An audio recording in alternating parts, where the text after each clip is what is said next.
Happy Friday and welcome to Correct Me If I'm Norm. This is Leslie. Today I'm so happy to be here on Radio Free Rhinecliff with my friend Zev Eisenberg. Hello. I figured we'd start from the beginning of your life. It's a topic that you seem to like to talk about and I very much like listening to. Would you like to talk about growing up in Flatbush? Sure. First of all, hi. Thanks for having me on this show. I grew up in,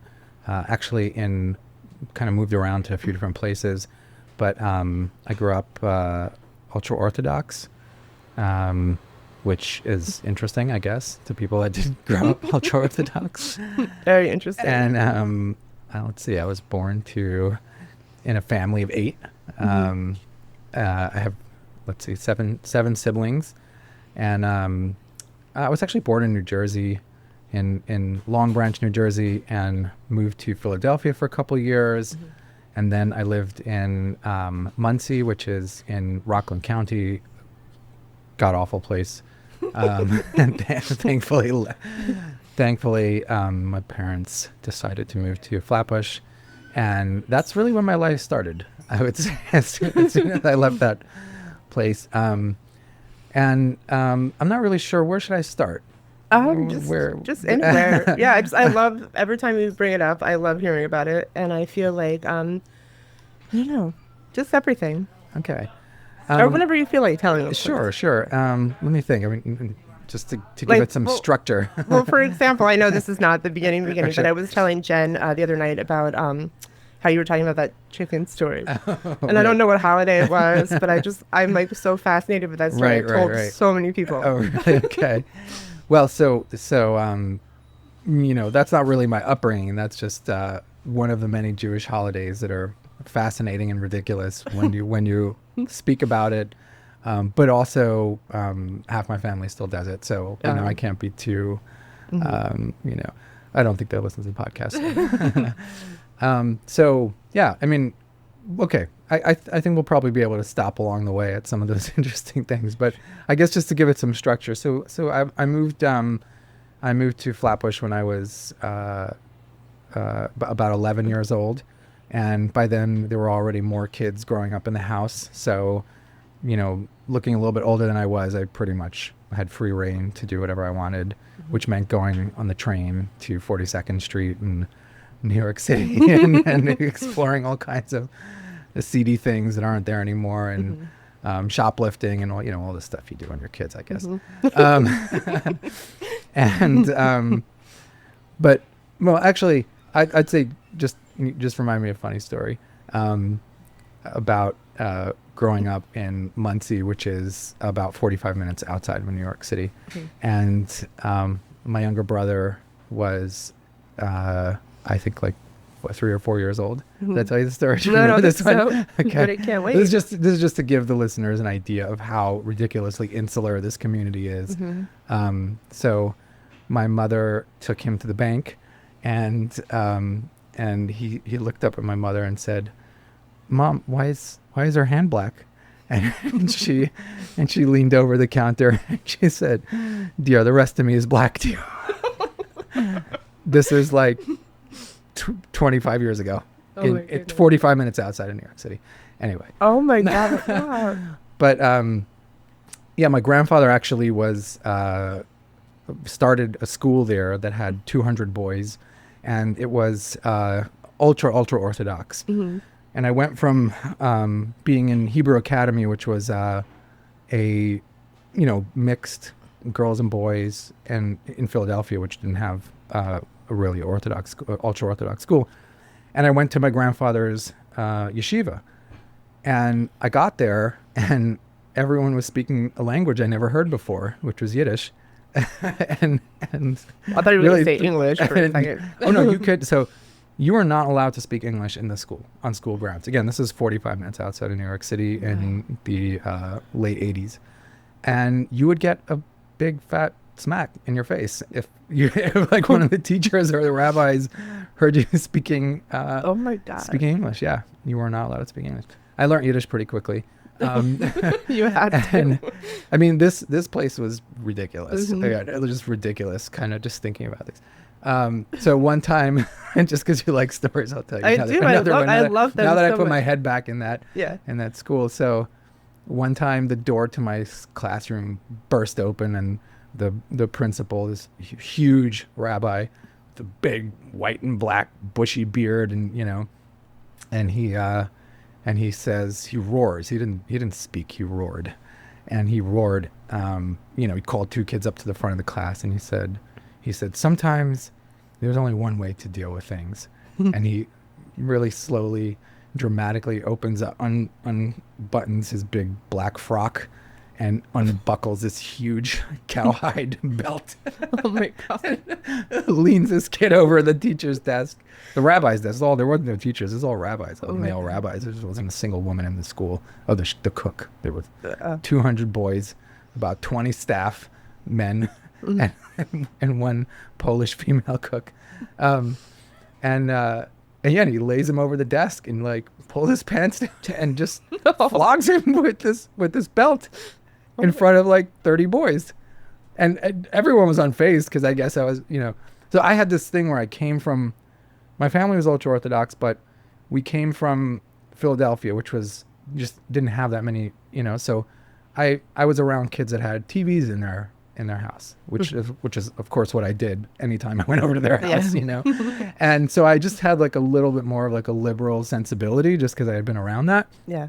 But then I got thrown into this, this crazy yeshiva, so I knew something was wrong. You know what I'm saying? Like, and I came home and told my mom, like, someone got smacked with a belt today in front of the class. Two kids actually. I mean, in fairness, they had pulled the bus driver's hair while the bus was driving. It was like 40 kids in it. Which actually reminds me of another funny story. So good. See, I love this so much. I'm so glad you get to be here for this.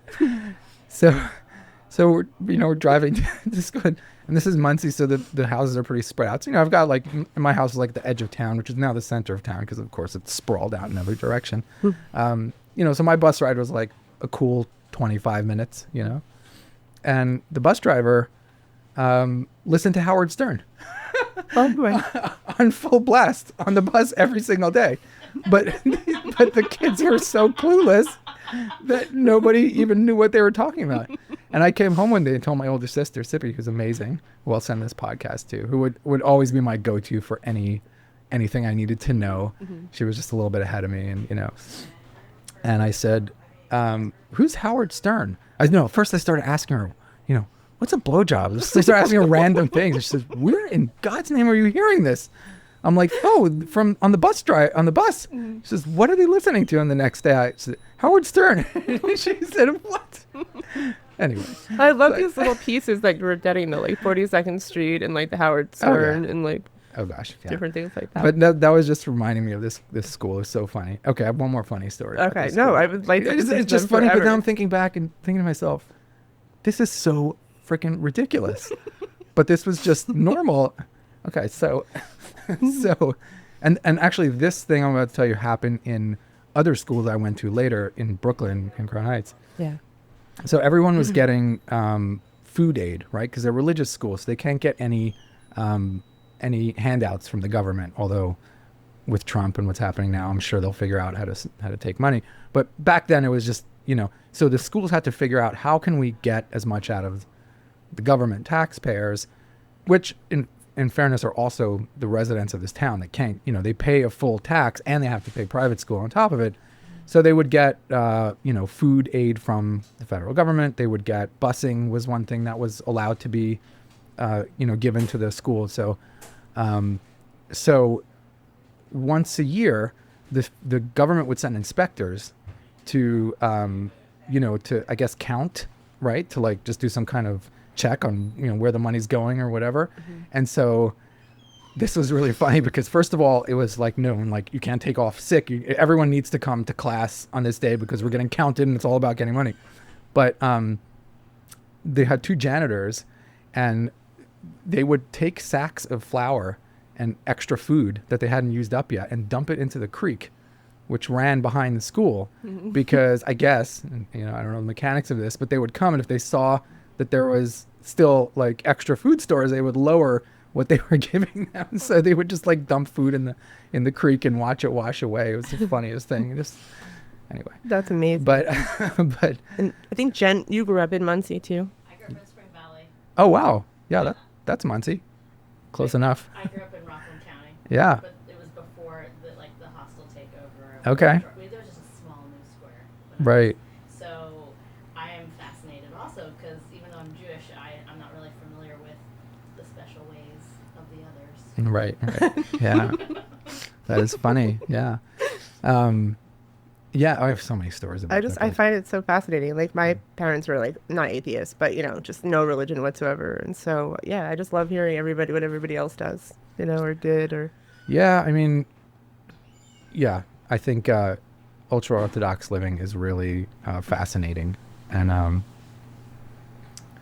I feel. Oh, sorry. Go ahead. No, I'm saying like I wouldn't, I don't have any issues with the way I was brought up, and I'm happy with who it made me. Mm-hmm. But I also don't think that it's really logical to live and raise kids and that. But who am I to say anything? Yeah. My pagan lifestyle is probably not.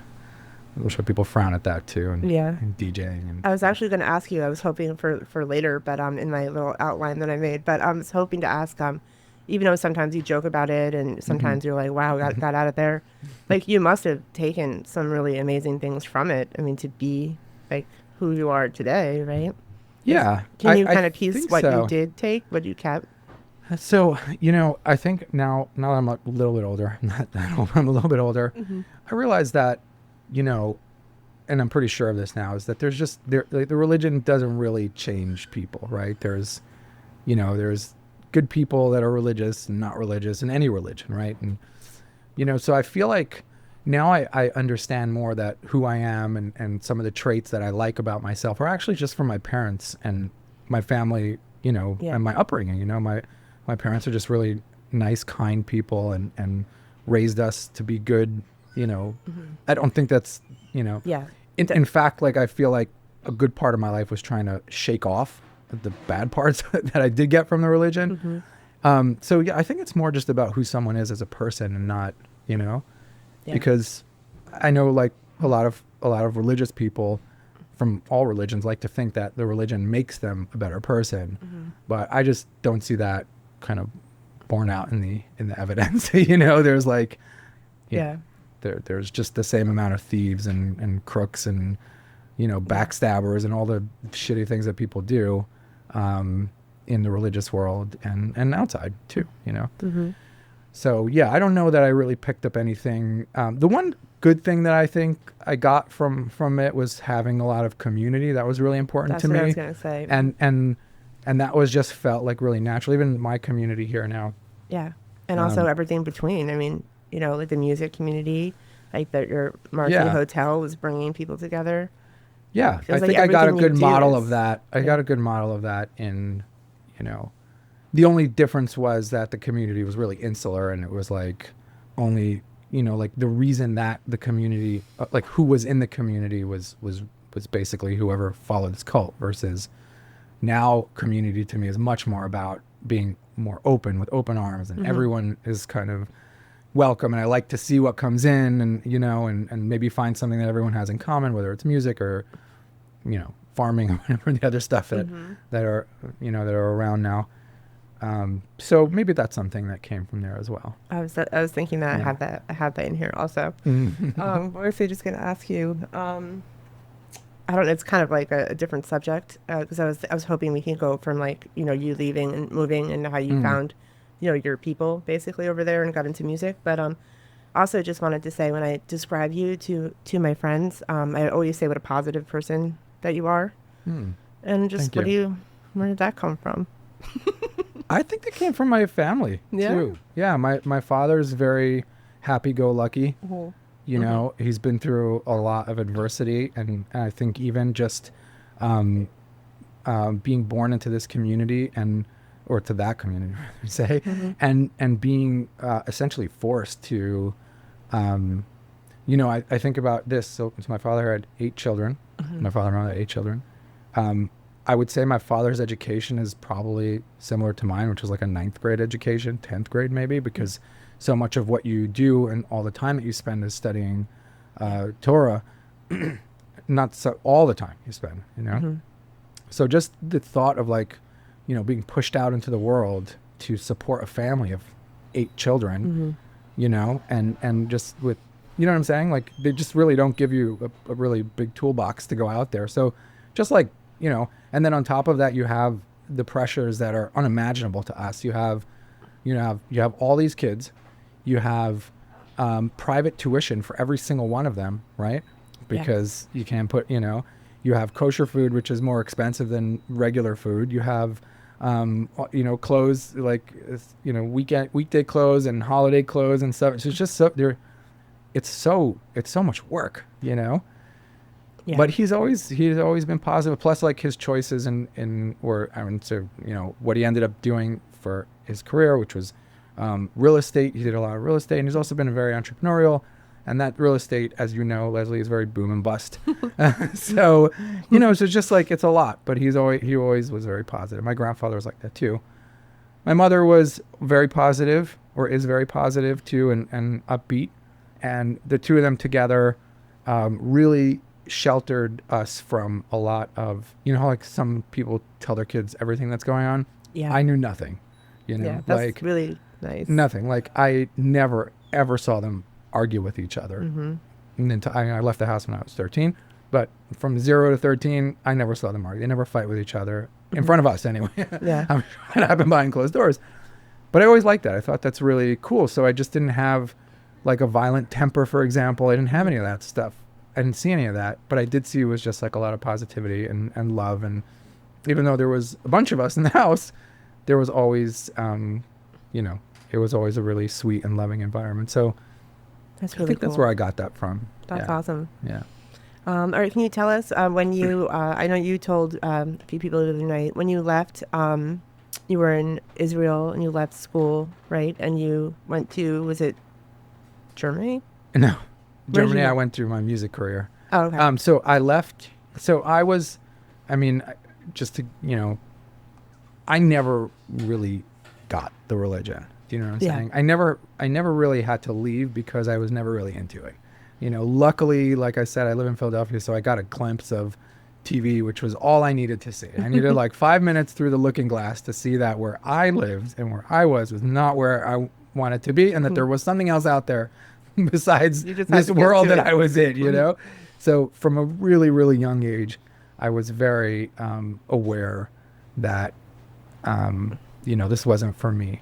And when I was in this school, which was such a crazy culture clash of coming to this Yiddish speaking school, and one of my earliest memories was sitting in class. I think this was probably like 6th or 7th grade maybe, and we were starting to learn the Talmud, and there was 30 boys in the class. Everyone was just sitting there. We had this fresh book Talmud, which was like this huge tract, and I remember the smell still.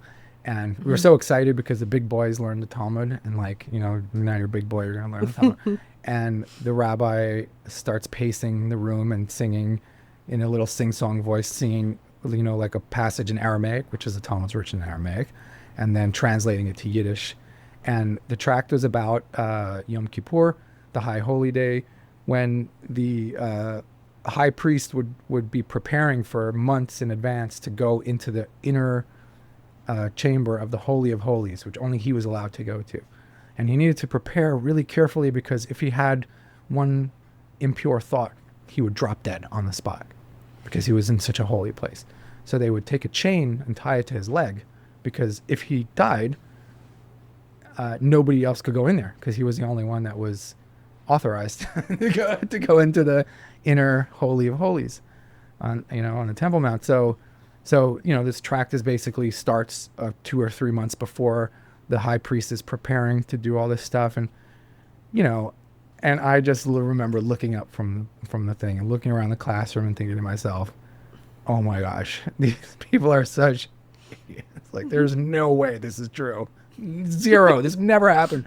And then I also had the same thought because I saw everyone was so engrossed in this that I need to get out of here. And so that kind of started my childhood was really my mid childhood was about how do I get out of here as quickly as possible? I remember I came home and I mentioned that the dinner table or something. I said, oh, when can I, like I was like 8 years old, like, When do I get out when can I get out? Like, what if I don't want to, And I think my older sister quipped, like, when you're 18, you could do whatever you want, And so I remember thinking in my little head, like, 18, what am I, 8 now? No, I gotta get out of here sooner.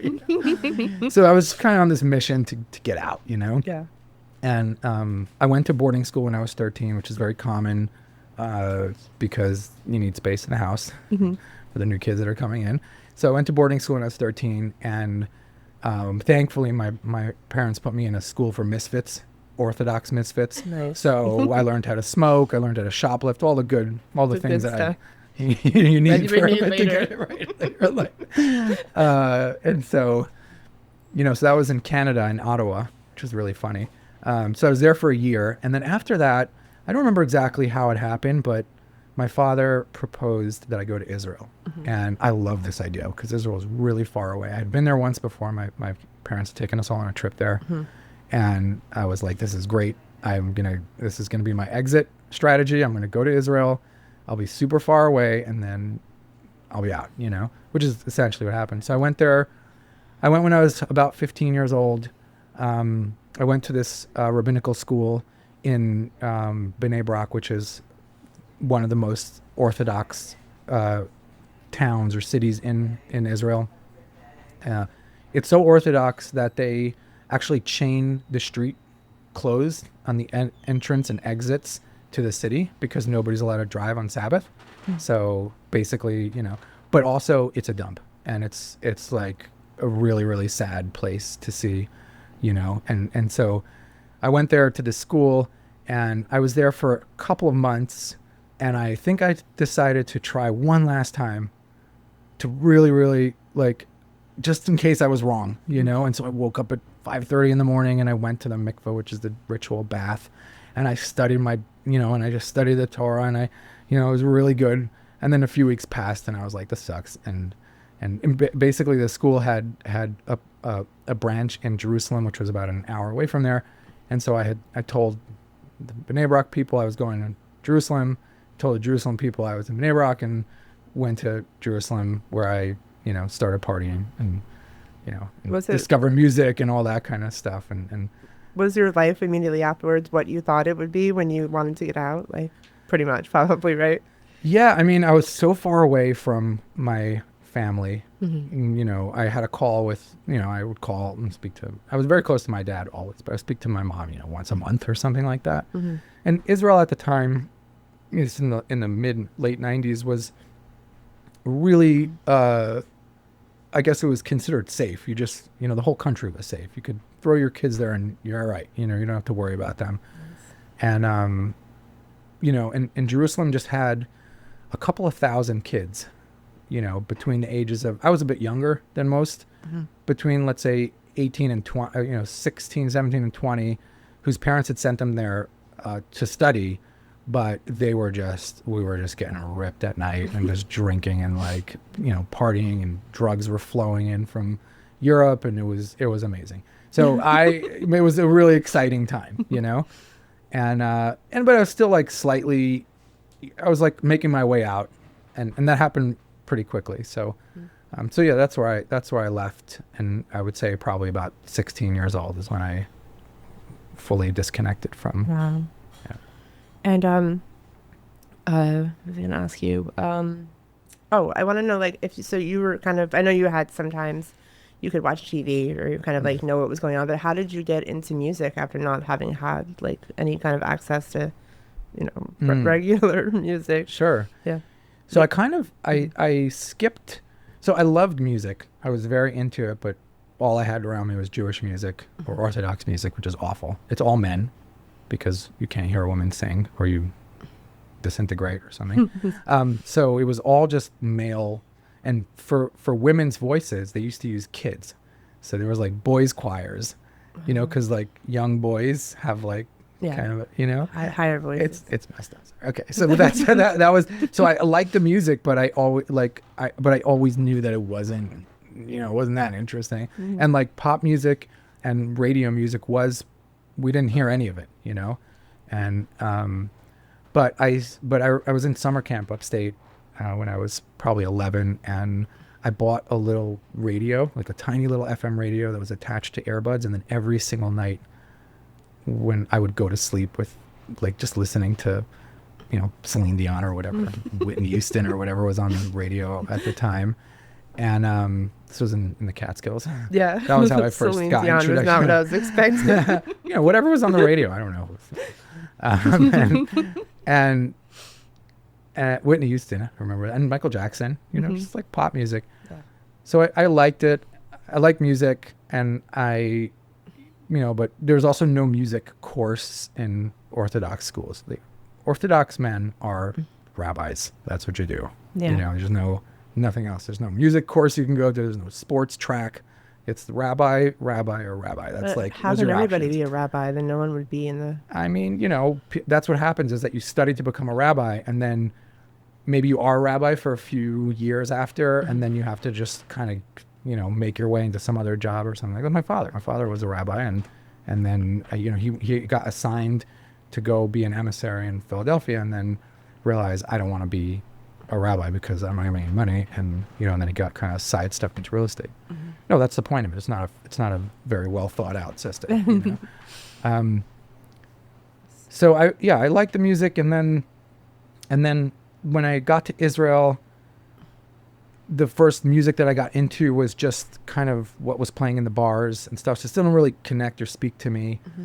And then drugs came, and started doing some LSD, and you know, but we didn't really know anything much about music. We were listening to, you know, Led Zeppelin or Metallica or Pantera or whatever.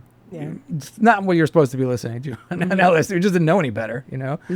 And then one very fateful morning, there was a whole bunch of us. We were up all night doing drugs, and we decided to walk out in Jerusalem to the edge of town. And we were coming closer to the edge of town. We hear this like faint thumping sound, and we walk closer and closer to it. And we had wandered into an infected mushroom, which was an Israeli psychedelic trance, which is just really high pitched, fast trance music. We had wandered into that, and you know, we came to the door, and they're like, "Oh, it's over in a half hour, and just go inside." And the whole place was just like lit up. I mean, it had huge, you know, mushroom sculptures like buzzing. You know, it was just like everyone was tripping there, you know. And I didn't know I didn't know any of this stuff, you know. And I stayed in that party, ended up going with everyone in the party to like some after party that lasted for like 2 days. And you know, and I was like, wow, this is what I was looking for. I was just looking for a place where, you know, the music is loud and everyone's super friendly, like, no, you know what I'm saying? Like there's, and I didn't like the music exactly, but I knew I had kind of stumbled onto something. And when I came back to New York, I started going out to more of the things that were going on in New York City, which was about the very end of the rave scene and the beginning of like the club scene for electronic music anyway, you know. And I really liked it. And I remember I went to a DJ who was some kid that I had known back in Israel, actually my dealer in Israel. And he was a DJ in I'm trying to remember what it was called. Okay, it's some really, really cool club in New York City that was closed down because a bunch of kids died or something like that. And I remember him playing a record, and you know, it was a big room, probably like 200 or 300 people there. And I just was so enthralled by what was going on. He was just had the whole place in lockstep, and it was unbelievable. And then I started my first company, made a few dollars. And the first thing I bought, I knew how much turntables were. They were like $1,200 for the pair. And I had it all mapped out. And like my first profit came in, I immediately went to the record store. I bought 2 turntables, bought some speakers, bought some really shitty records. I didn't know any better. And I started playing around and you know, and playing records. And that's kind of how I got into it. And it was always just something that I loved. And I think another thing now that I'm thinking back, is that, and I think this is even before I went to Israel.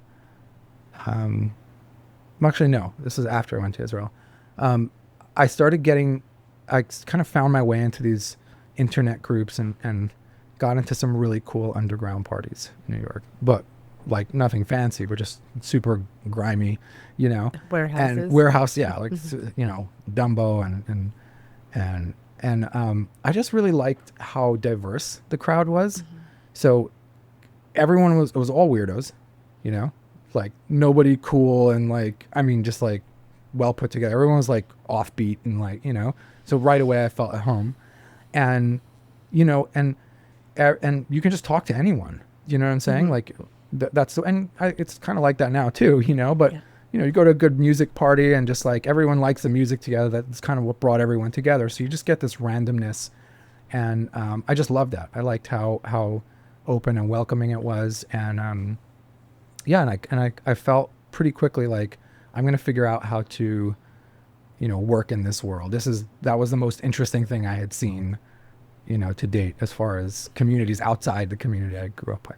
That's so cool. That's how I got into that. So what can you tell us about maybe the first time that you ever got to DJ yourself? Yeah. So what I did was I got my turntables and I started throwing parties, because that's what you do, you know?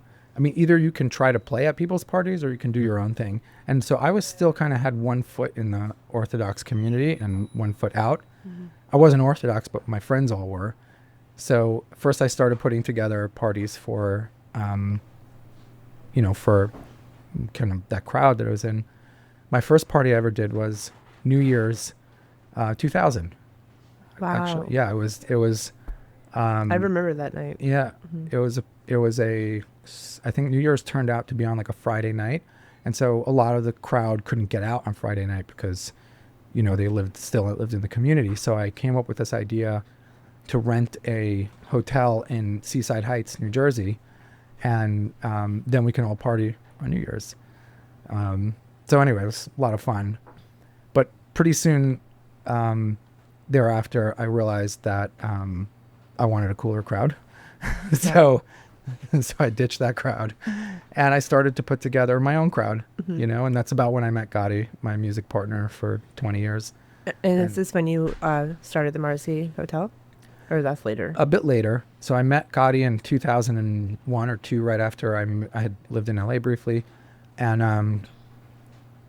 him and I, which both had like a real kind of electric, you know, we both had a little bit of money, not a lot, but just a little bit, enough to have some freedom. And we loved music. He was into hip hop and CDJs. Mm-hmm. I was into dance music, house music, and records.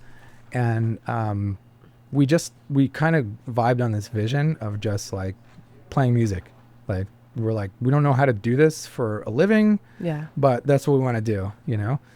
So we started doing parties in Brooklyn, in Williamsburg, where we lived. Yeah. This is probably 2002, 2003. And we would constantly be dealing with these venues, right? You're always at the mercy of the venue. And so we had this party, you know, I would say we were just like another, like, you know, weeknight in a bar kind of thing, you know, just a handful of people.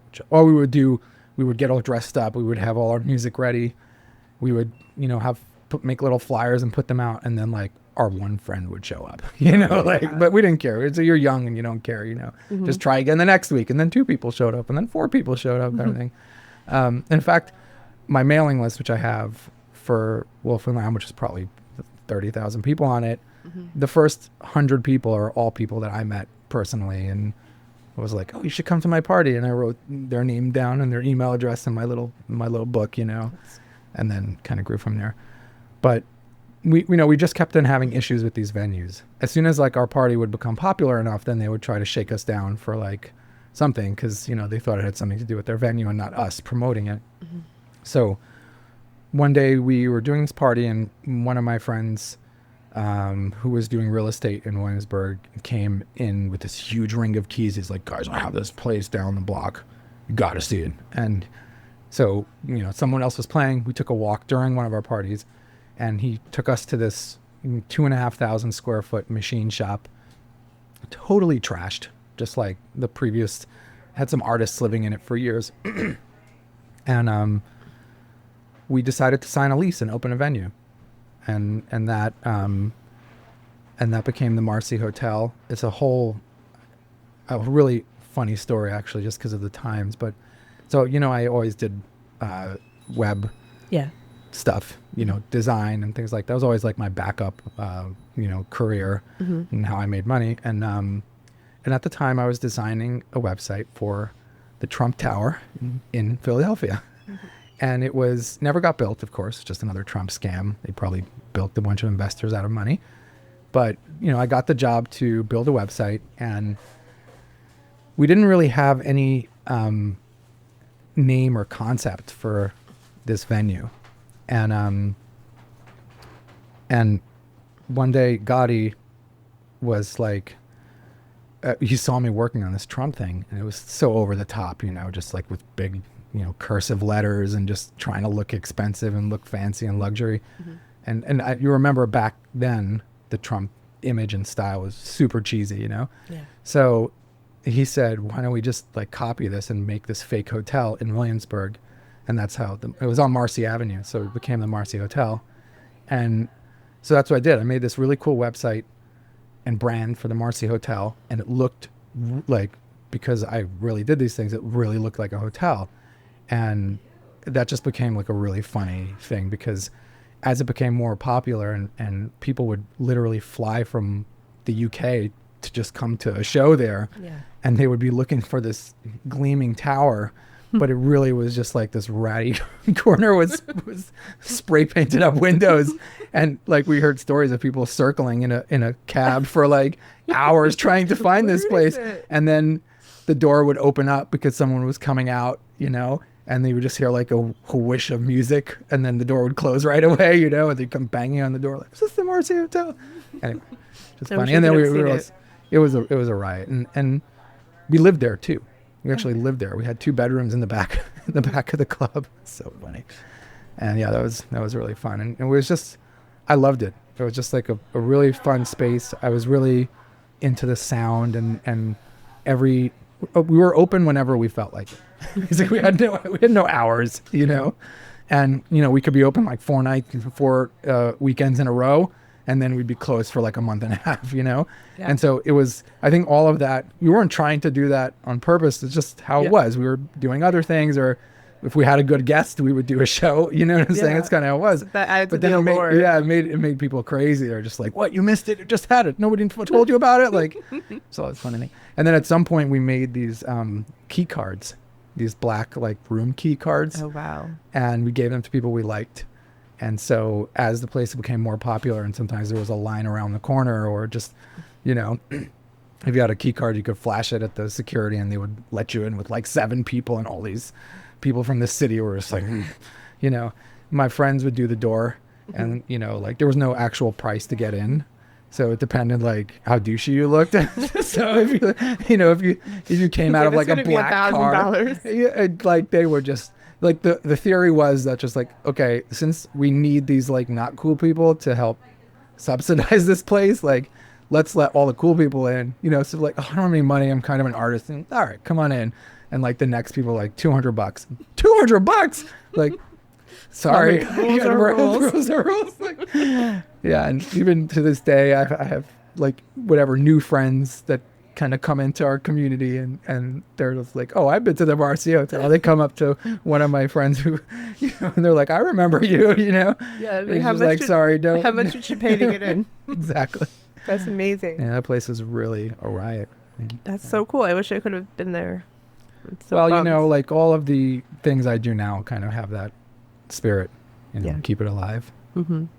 And then just tell me like how, like I don't really listen to like house music or anything, but tell me like how did you become like so like successful, I guess? I mean, obviously you were good, but I mean, like, is there anything to it? I mean, first you're like, hey, I think I want to be a DJ, and then you're like touring like around the world. Well, first of all, let me quantify my success level. So I would say we were in the top 10% of DJs, but definitely not in the top 3%. And so, So Who's in the top 3? Like, would we know with them? some of my friends, Okay. nobody you would know, Yeah. but like there's DJs that make a couple $1 million a year, and we were not one of them, But we were very successful in a sense that we did what we loved. We wanted to tour, we wanted to, DJ, make music, and we did that for many years. So in that sense, we were very successful.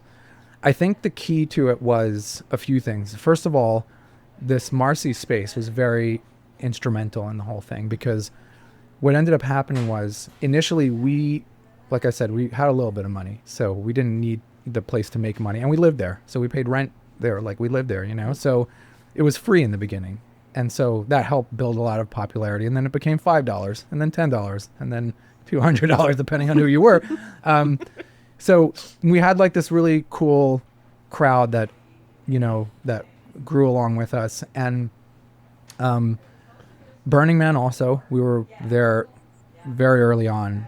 I mean, not in Burning Man talks and going on for like 35 years or whatever it is. But, we came in 2002 and it was still relatively small, and electronic music was there, but it wasn't what it is now, which is the entire place of electronic music. So, we also built a big following over there.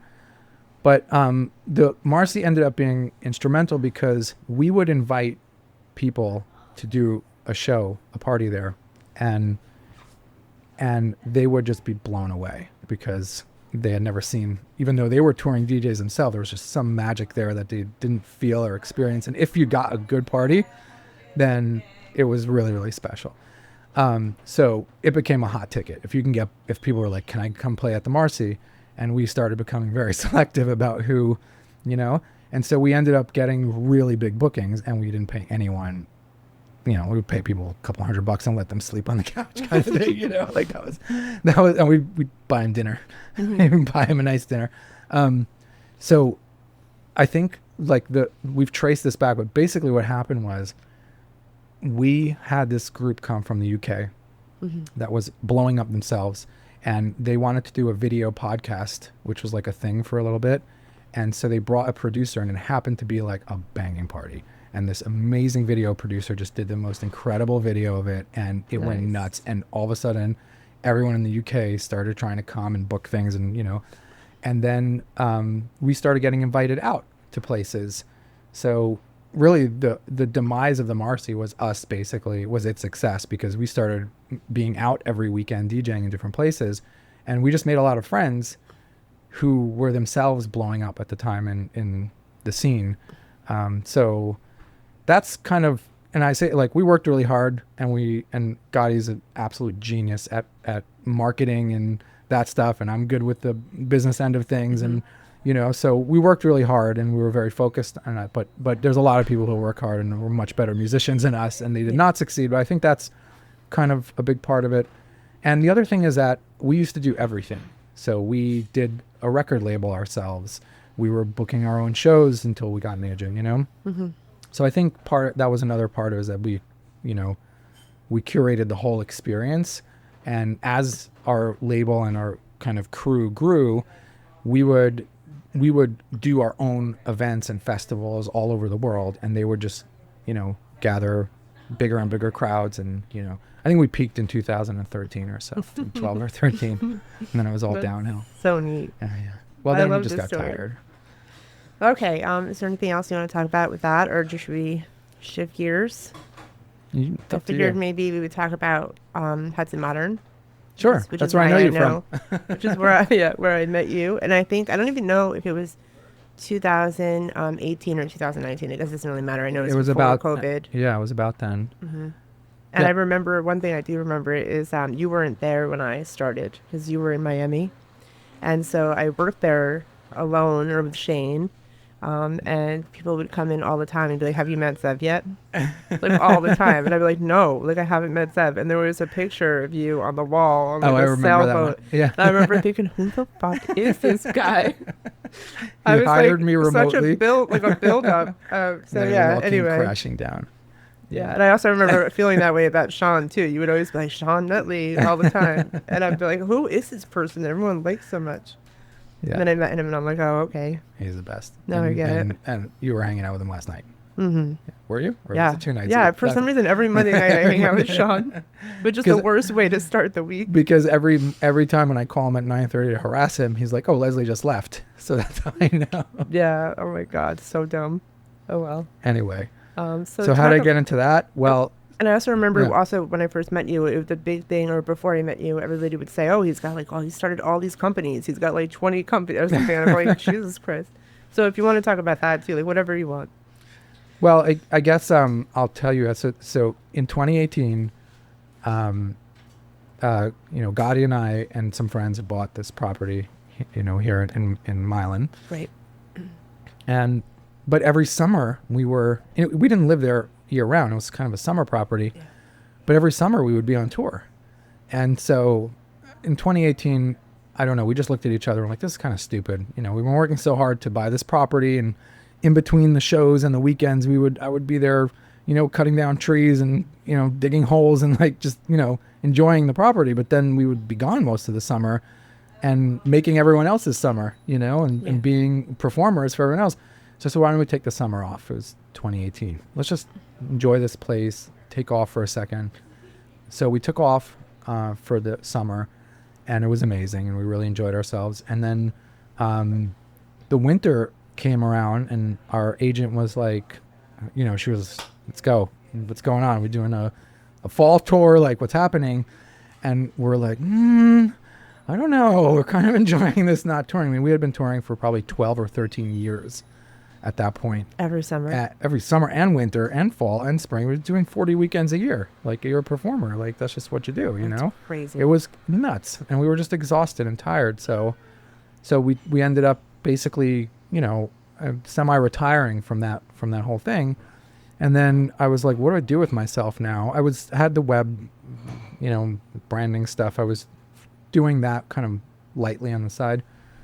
And at that time, we had bought that property, and then we bought some property next door, and there was already a lot of people around in that whole project. And then other friends of mine asked me to help them buy things like it next door. And so I was basically doing real estate, but not making any money. Mm-hmm.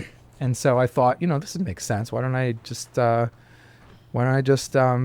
real estate? Because I'm doing it anyway, and just as a favor to my friends, And so then I got, I started Hudson Modern, and at first it was just friends. I was just really just friends, and then friends of friends, and then it got bigger and more people joined. But that's how I kind of got into it.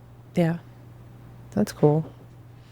Yeah, and then I would do, and I still do, as you know, a couple of events a year that keeps the music alive and kind of scratches that itch for me. Yep. And then I'm like, oh, I'm so excited. I'm going to play and I get all my music together. And then the event comes, and I'm just like, I tell the DJ who's before me, like, you want to play another half hour? And I tell the DJ who's after me, like, you want to start a little early? I never end up playing it because I'm just not in the mood, or I'm just enjoying myself and I don't want to play. But what about the roller disco? The roller disco, I'm going to play this year. All right. For sure. With Patty. I think this is, Do you want to tell us about the roller disco at all? Yeah. How many that's years? great. I could give a plug for the roller disco. Yes. It's on June 14th. Yes. At an Accord at Skate Time, which is really cool venue that Hudson Modern sold to its current owners. Yep. Bjorn Corn, the delightful popcorn that they sell here at the I eat Epicurean. too much of the cloudy flavor. So how did I start the roller disco? I started that in 2013 in my previous property, which was in Monticello in Sullivan County. And I drove past a roller skating rink that looked in pretty rough shape, but I was like, I got to throw a party there. So I tracked down the owner, and he opened it up for me, and it was kind of frozen in time. It's beautiful. It's like from the 80s, frozen, and nothing had been changed in there. Wood paneling, the lighting system, and so I had met Sean a few years earlier at Burning Man, and I told him, bring friends, because he lived on this side of upstate. I lived on that side of upstate, Yep. And he would always tell me, he's like, Zev, you're not on the cool side of upstate. You're on the wrong side of upstate. She was right. Yep. So I made this roller skating party, and it was just so much fun. And I think like Sean brought like 20 or 30 people from this side of town. Yeah. And it was just a blast. And I like house music and roller skating go together really, really well. Yeah. Like it's a vibe. And so I did that one thing. It was in Forestburg. And after that, I think the roof caved in that place. Wow. Yeah. I don't think it's there anymore. And Sean would always tell me, he says, go to that roller disco thing again. Go to the roller disco thing. And then one day, after I'd moved here and all that stuff, he said, you got to come check out this roller rink. I know this guy in Ackwater has got a roller rink. So he took me to Skate Time, which was kind of, I guess, failing. You know, the owner was this religious guy who would have like Sunday services in the party room. And it was just weird. He was, I don't know, I guess he had some beef with the community. They didn't get along. It wasn't going anywhere. And he ended up selling it to someone else. And so we did a party there, and it was just such a smash.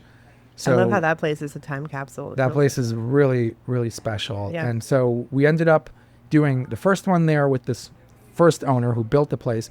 And as we were preparing to do that event, it turns out that Sean had also done the opening party for that roller skating rink like 20 years earlier. It was just really funny. So it was really bittersweet. It was this guy selling this place that he had built and all these dreams for. This new people bought it, and we were like, oh, maybe they'll want us to do the roller disco again. And they kind of didn't do anything with the pandemic happened. Nothing happened with it. And then we ended up doing it so we did it once in 2014, and now it's been 6 years straight at that place. Now it's 3 owners. We're on the 3rd owner now. Wow. Of that place. Just keep selling And it every time. well, I think these guys, the Bjornkorn crew, settled in there. They moved their popcorn factory to what used to be the skate park section of it, because there's 10,000 square feet of extra space on the side. I remember that. And now it's there. It's all set up. It's amazing. And it's just a hoot. Everyone dresses up and gets all silly. And if you're lucky, you get invited to an after party. Yeah. Yeah. One of the things I noticed about the roller disco is just how nice everybody is. Everybody is like so friendly. Yeah. And it's not exactly, but I don't know. I was surprised, I guess. You know, just so many different people. And I Yeah. also don't know why everyone knows how to roller skate except for me. First of all, most people don't know how to roller skate. If you watch closely, you'll see everyone stumbling around, just like, you know, but you're so busy stumbling around Trying. yourself that you don't notice that. I know how to roller skate because I used to ice skate in Prospect Park when I was younger and try to impress girls. Mm-hmm. So I learned how to skate, and, you know, and Gotti knows how to skate too. But it's, I think, feel like people from the city maybe were skating more. I mean, also like people our age, we used to skate when we were younger, Yeah. right? A I little did. bit, You didn't yeah. skate? Hyde Park, but I mean, That place is for sale too. oh, You didn't know that? no. Yeah. Let's What find kind a of real buyer. estate agent am I? Well, it's Hyde Park. It's a little bit out of our coverage area. But yeah, if anyone else wants to own a roller rink, we'll bring the magic. Yep. Yeah. Okay, we have a little bit of time left. I was wondering if you wanted to talk about the fact that you just became a father for the first time. Sure. Yeah. Yeah, You that's must very be exciting. excited. New parents love talking about it. They do? Yeah. Okay. Yeah, I think it was really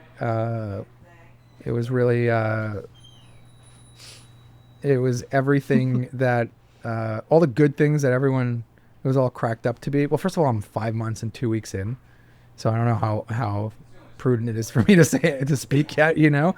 But so far, it's been a real pleasure. I think you hear advice from everyone about what it's going to be like and what to be afraid of and what's going to go wrong, and none of it is relevant. Everyone has such a, you know, different experience of it. But now every night when I'm putting him to sleep at 7:30 and he falls asleep on me every night, I realize, what was I doing before this at 7:30 every night? Nothing very important anyway. So it's been really sweet. And now I'm starting to get our little group also, everyone's kind of pushing past 40. So it was kind of now or never. None of us as kids we were all busy jet setting and, you know, partying and doing all this other stuff. But now our little community has gone from, you know, 1 kid to 15 kids, and it's It's really funny. I actually just put a playground in Oh my by god, the lake the other day. that's amazing. A giant playground, and it was really, really cute to I see. remembered your Yeah. baby. Was it a baby shower? Yeah. That was a really beautiful party. Yeah. It was really remarkable. Okay, so we were wondering if there's any chance that you didn't tell us the chicken story. Oh, the chicken story. Okay.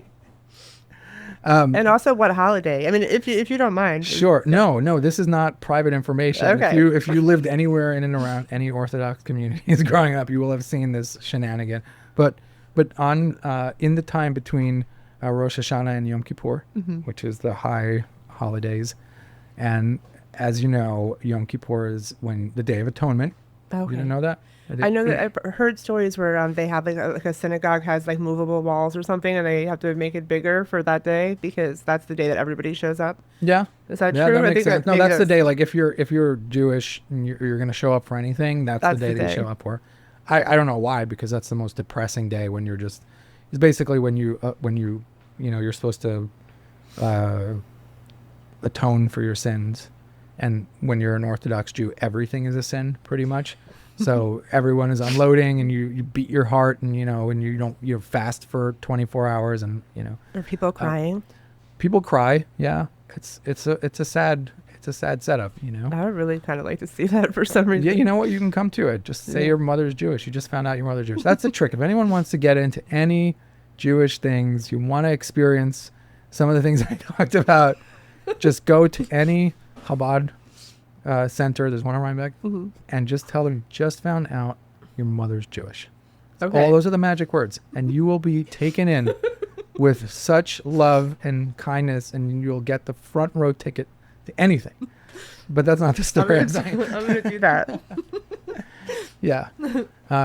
So in that time in between, you are one of the ways that you atone for your sins is you get a chicken of your gender.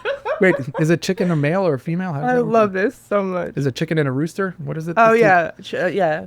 Or are they both chickens? Chicken is female. A chicken is female and a rooster is the male. Cock. Okay.